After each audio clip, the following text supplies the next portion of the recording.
we're going to just change this. We're going to skip right down to the unpleasant events calendar, so we have enough time to talk about that before class is over. So we have, make sure we have enough time. Uh-huh. So this week, part of the homework was the unpleasant events calendar. Similar to the pleasant events calendar, you were asked to record or one unpleasant experience, stressful experience every day, and then to, as best as possible, sort of identify, what did you notice going on in the body? What did you notice yourself thinking at the time? Were there any particular emotions that were a part of this unpleasant or stressful experience?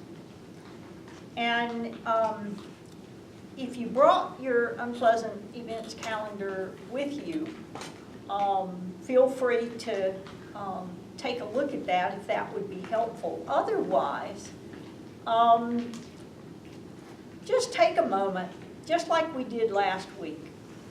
And again, if you're not comfortable closing the eyes, don't do that. Just kind of rest the eyes on a location. But just, if you're comfortable closing the eyes, bringing to mind, recalling, remembering one of the unpleasant experiences that you recorded in your calendar over this last week. And just remembering that unpleasant or stressful experience. And remembering that unpleasant or stressful experience as best as possible. What do you remember that you felt in the body in this unpleasant experience?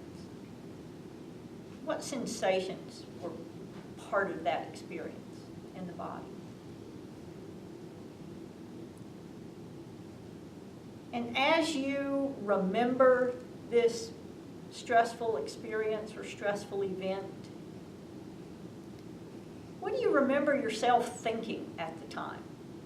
What kinds of thoughts were going on during this stressful event or unpleasant event?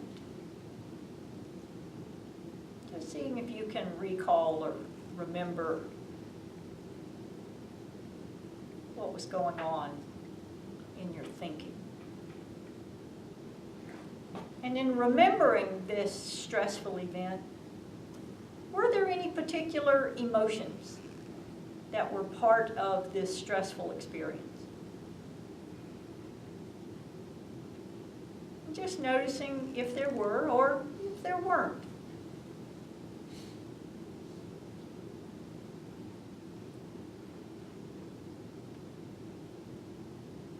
And when you're ready, if you've had the eyes closed, feel free to open the eyes.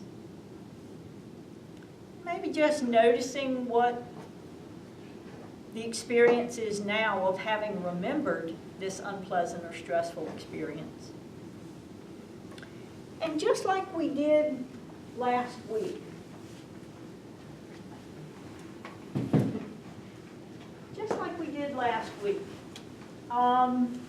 let's just kind of walk through and just identify. We can go around the room, and if you don't want to share anything, just say pass, that's fine. But just describe for me, what sensations do you remember experiencing when you had this really unpleasant or stressful experience? Maybe we could just start on one side.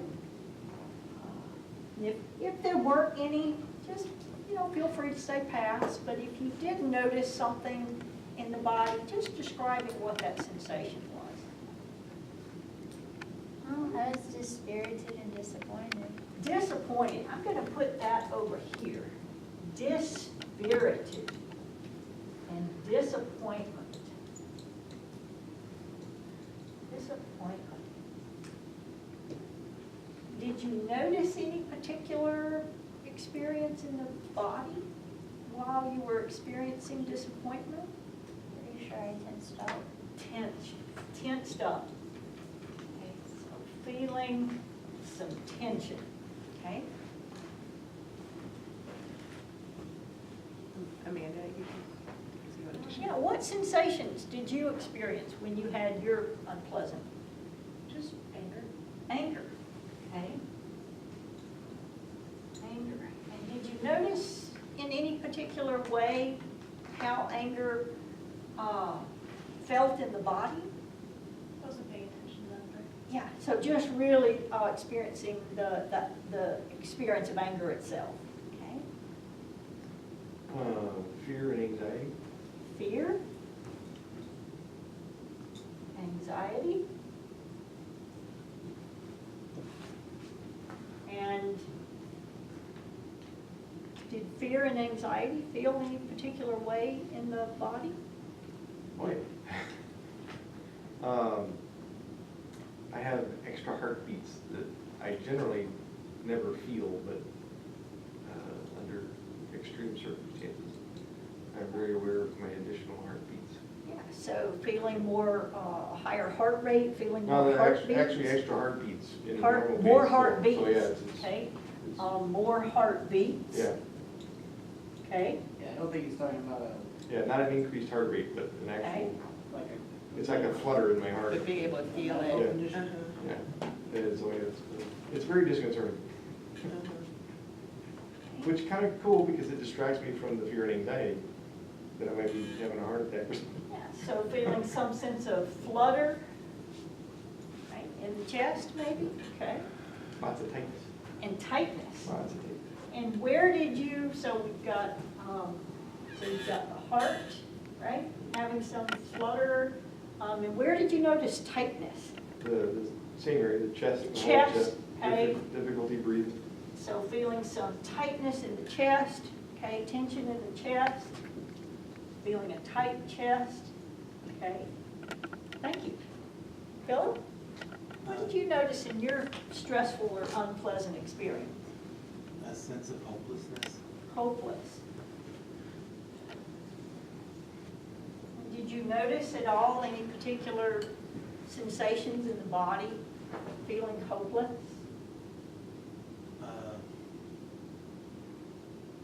Not tensed up, but just wanted to be isolated. Okay, wanting to be, I'm going to put that under here. Want to be isolated. We'll come back to thoughts too. Want to be isolated. So wanting to withdraw, feeling Yes. hopeless. Okay, excellent. Thank you.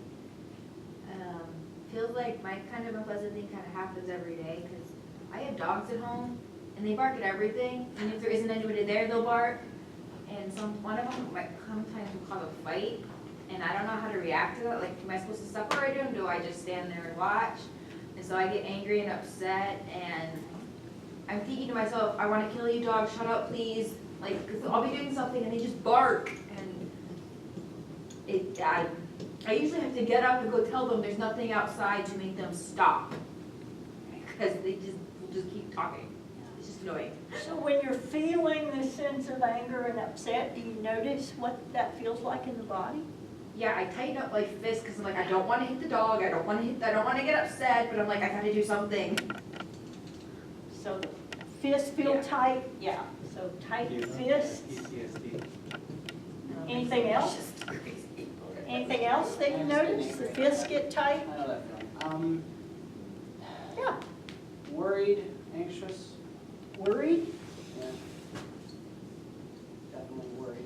Okay. Feeling worried? And do you notice in any way when you're worried what sensations might be present in the body when you're worried? My eyes widened and my brow tensed up. Right. We get it. Yeah. Felt very intense. Yeah. So again, we feel that tension in the face, area of the brow. Yes, excellent. Thank you. I process thoughts first, so. Okay. And the thought is always usually the same, no matter what it is, I can't do this. I can't do this. Do this, Yes. and it's, the sensation is, I yell in my head, or I yell out loud, if I'm not telling the Okay. mental yelling, yeah. Yeah. And then I come back around, trying to connect it to the emotion, and I can give you an answer that would be real. I mean, Right. I don't know. Like, I'm sure that the correct answer would be overwhelmed, but it would Okay. be, that's not really what I. Yeah, I was You just, know what I mean? not particularly, I was just gonna comment that the smile on the stick figure feels a little out of place. Considering the topic. Maybe it should have like at least a straight face. I think a frown might be more appropriate. Or There we go. kind of in Enjoying between your air everything.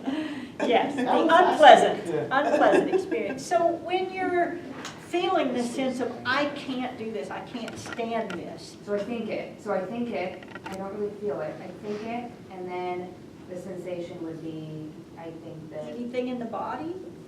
I don't, I know that it's not the same sensation that would go with, I can't do this, but sometimes I have a different sensation, which is the roller coaster feeling, where you feel like you're going to be on a roller coaster. But that's not, I The mean, roller coaster, yeah. right, so, like in the guts, like the roller coaster. Yeah, it feels like I am on the very top of a roller coaster about to go down, like exactly that feeling. Yeah. Yeah. Yeah, so feeling stuff kind of happening in the guts, like a roller coaster. Yeah. Okay. Anything else?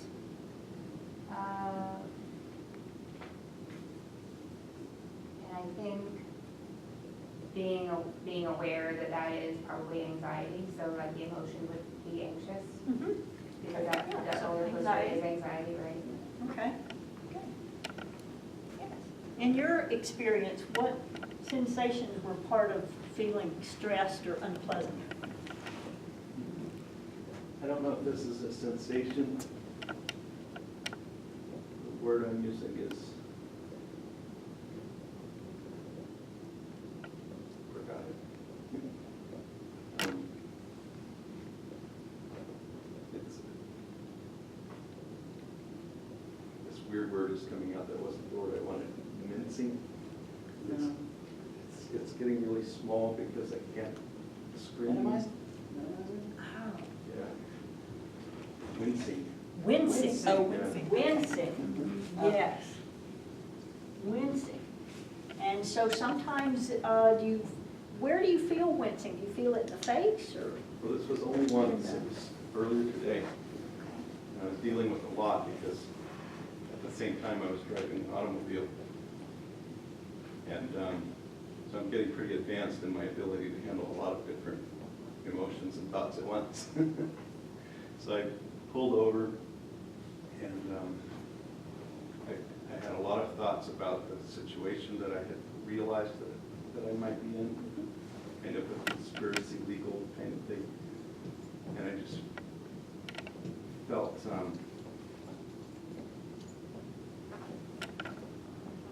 overwhelmed.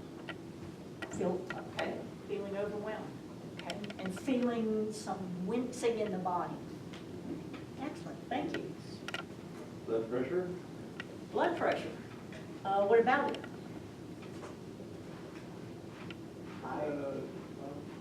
The throbbing of the head, Throbbing head. Right? Throbbing. Right? Throbbing head. I'm not an artist. I apologize in Really advance. not. Yeah, so throbbing head, yeah, you know, when the blood pressure starts to go and Right. the different sensations. yeah, okay. So noticing the head, yeah. What sensations Oh, me? Yeah. might have been part of your stressful experience? What I sensations? said pass. Oh, pass, oh, I'm sorry. What time did you want? sensations. What did you notice in the body while you were feeling I stressed or feel unpleasant? fatigue, like I'm done, I wanna go to sleep, I'm over it, I'm overwhelmed, I'm anxious, I'm fatigued, I'm done, nap Overwhelmed, time. anxious, and then feeling fatigue and tiredness. Just nap time, I'm done, Yeah. yeah, I need to check out. Yeah, That's usually my thing when I get overwhelmed. sure. Thank you. Yeah, you can pick quite a few of those. They all fit Thursday. I killed a Surface laptop that I've had for about 5 years, and it is very, very central to what I do in keeping my stuff on track. So I don't know if I bumped it or this workstation had curved front and rolled up. I don't know what. Yeah. And it hit the floor. And it was probably survived, except it hit the desk chair or the leg on the workstation on the way down, so it just spiderwebbed the whole screen. So I thought, damn, not bad. That's rough. So you're mad? I wasn't mad at all. Okay, so, yeah, anger, all right. And then, okay, the screen works, but the touch is done. Can't write on it, which is how I do all my work, writing on the screen. Sure. And then like, okay, I guess we gotta replace this real quick. Which means gotta explain it to the boss. You know that's gonna be a fun one. As in, the wife. Right. So, and at the end it's like, well, So feeling anger over this event, did you notice any particular thing that was happening in the body? Did you notice any sensations while you were angry? no, just usual things you feel when you're mad. Just, you know, little up, the emotions up and stuff, and then it's like, well, shoot, it is what it is. Okay. That's all it is. Yeah, okay.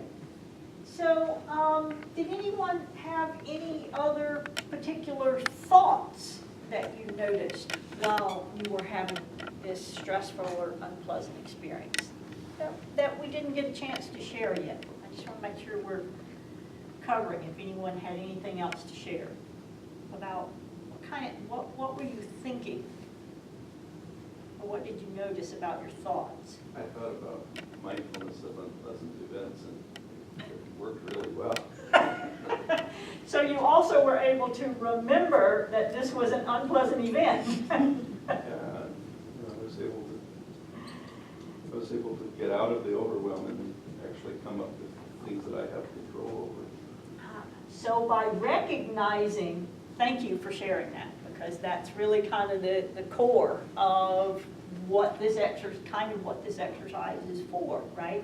Just like last week when we said that if we are able to recognize when we're having a positive, pleasant experience, right, that we can learn to actually notice more positive, pleasant experiences.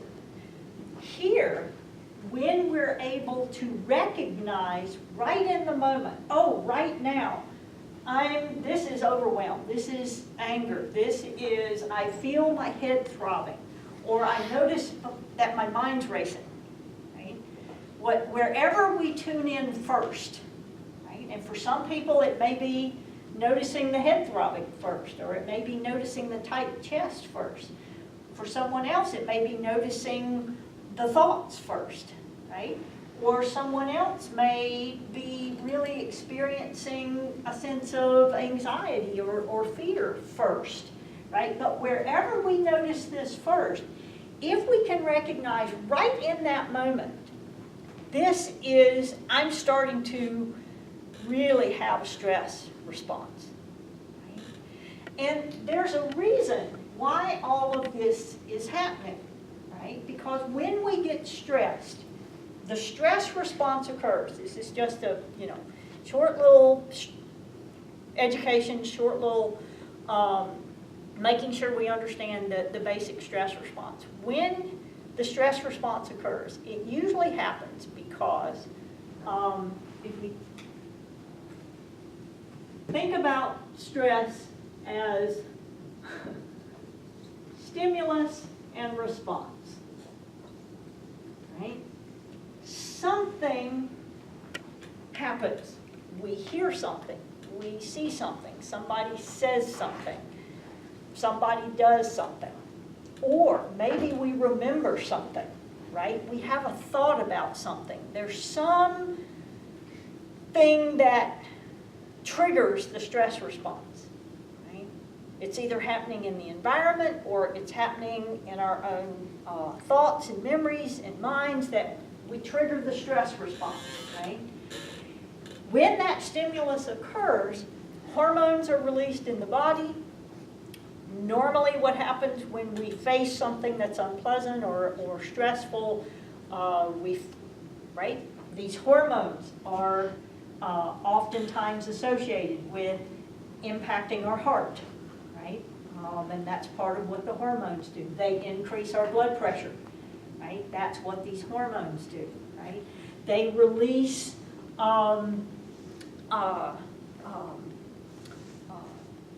the fuels that our cells need, right? So that you might have heard of something called the fight or flight response, right? Because the stress response is often, right, we're kind of,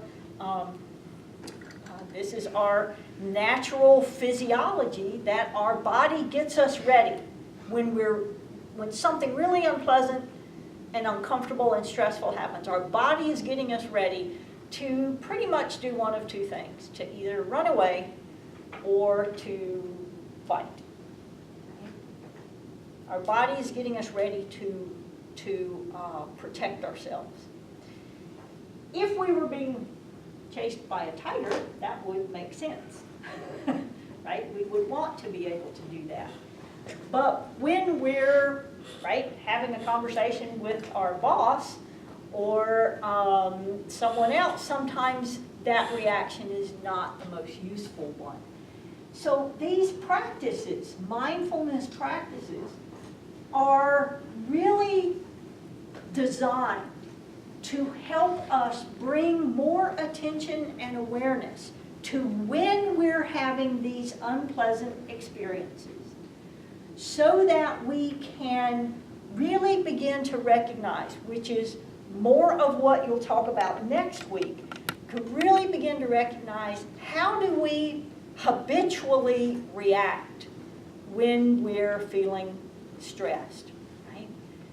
What do we typically do when we're feeling unpleasant and stressed, right? Do we eat? Do we just go to bed? Do we yell? Do we fight? What are the things that we do if we can, when we notice that all of this is starting to happen, just like tonight, in the practice tonight, oh, this is unpleasant.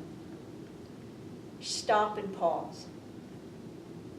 And then make some decisions that seem to be beneficial ones, rather than just reactive habits, right? So that we're making conscious decisions for our well-being rather than reacting on automatic or rather than reacting out of habit. So there's three, as we come to the end, there's three practices, three short little practices that are designed to be used not when you're watching a videotape and you're sitting and you're gonna meditate, right? These three practices are designed to be used all throughout daily life, okay? So the first practice is essentially what's called the stop practice. And essentially it's an acronym, right? And what that practice is essentially, as you go throughout your daily life, whenever you can remember, and particularly when you start to feel this starting to happen, stop, pause, right? Oh, I'm starting to get all worked up, pause. Take a breath. Bring attention right to the breath. Observe. Is there something going on in my body? what's going on, right? What's going on in my thoughts, what's going on in my emotions. Oh, this is overwhelm, or I'm really thinking, my mind is racing. Just bringing attention to what's going on can oftentimes change how we're reacting to it, just by bringing attention to it, and then proceed, right? So this practice is a short little all throughout the day, right? When you notice yourself starting to feel a little agitated or feel a little frustrated or getting a little tense or feeling the tightness, pause, stop, pause, attention to the breath. Observe what's going on and then proceed, like, right, in whatever decision or choice makes sense. Because here's the other things that happens in the physiology of the stress response. When we're all caught up in this, and if you kind of go back to how we described the pleasant events, remember at the end of class I said what was up here last week was not the stress response. Right? When we're all caught up in this, the other thing that happens is that we are less capable of making good decisions. When we're all caught up in this, right, we're less capable of being thoughtful or maybe reasoning through what the best way to handle a problem is, right? Because we become really reactive. We just are reacting out of habit, right? And there's a reason for that. What's happening in the brain keeps us from being thoughtful and problem solving when we're caught up in the stress response. So if we can interfere, even just for a moment, right? Stop, pause, bring attention to the breath. Okay? In addition, if when you bring attention to the breath, you're able to take 3 or 4 really deep breaths.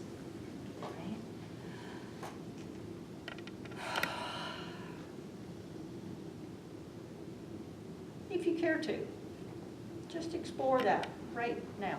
Just taking a moment to just take 2 or 3 deep breaths.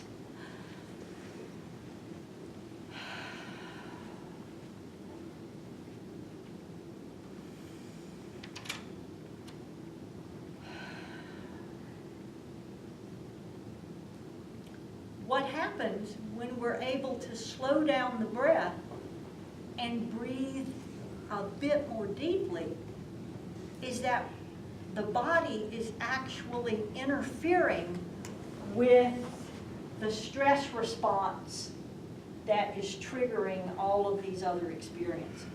Right? One of the other things that happens with the stress response is that we sometimes breathe faster. We sometimes breathe more shallower.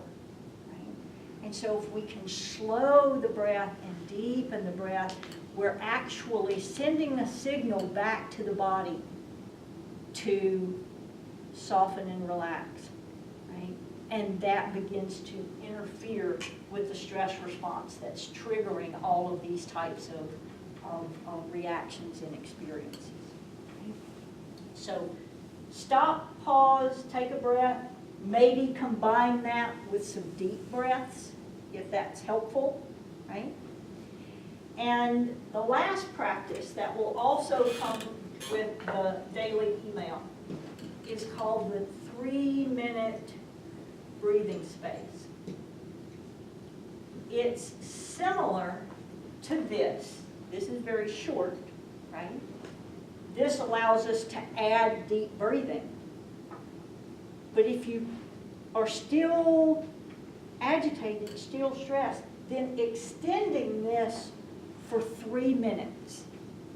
1 minute bringing attention to the breath, 1 minute checking in, sensations, thoughts, what sensations am I feeling, if any, what thoughts am I having, if any, what emotions am I experiencing, if any.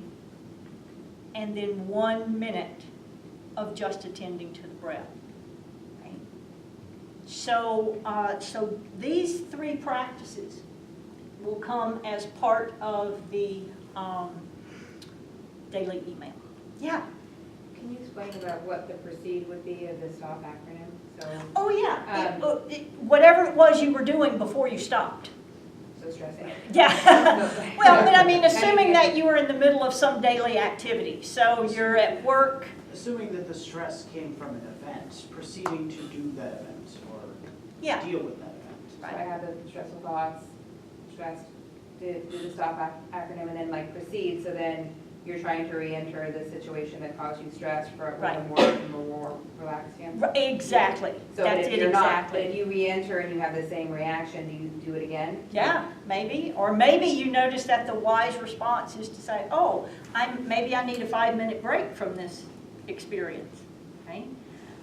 And sometimes it's not possible to take a break from whatever the stressor is. Right?